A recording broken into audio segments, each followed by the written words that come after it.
Good evening and welcome to the Business Day. I am Sandy Williams. Stakeholders in the beverage industry are this evening sounding the alarm over Caricom's plans to impose a 15% tariff on imported glass bottles. The players are insisting the proposal could deliver a major blow to manufacturers and consumers.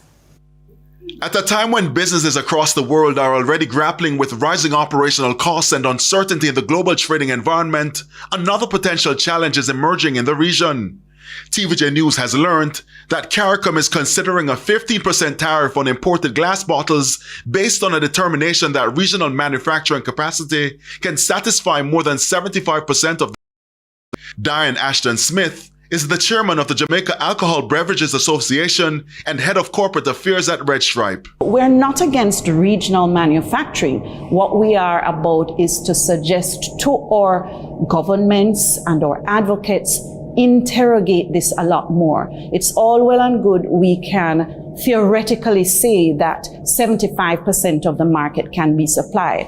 What happens to the other percentage that's going to create unnecessary or unintended consequences to MSMEs, to companies that depend largely on these specialized types, and we need consistent supply.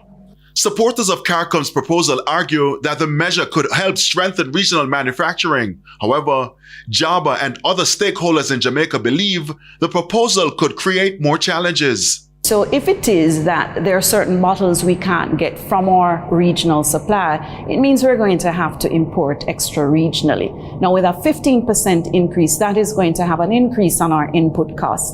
That is something that, as much as a lot of times manufacturers want to absorb the cost of production, many times we can't, and so we will have to pass it on to consumers.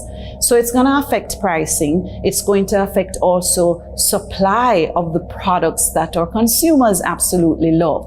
So these are the concerns that we have that we want to be fully interrogated. While the debate over the proposed tariff continues, Ms. Smith also renewed the calls for Jamaicans to play a greater role in the industry's recycling effort. It's important for us to have a consistent supply of the products that our consumers absolutely love. So it's one of those things that we want people to consistently return those bottles, to maintain the supply, to also ensure that they can have their products on shelf.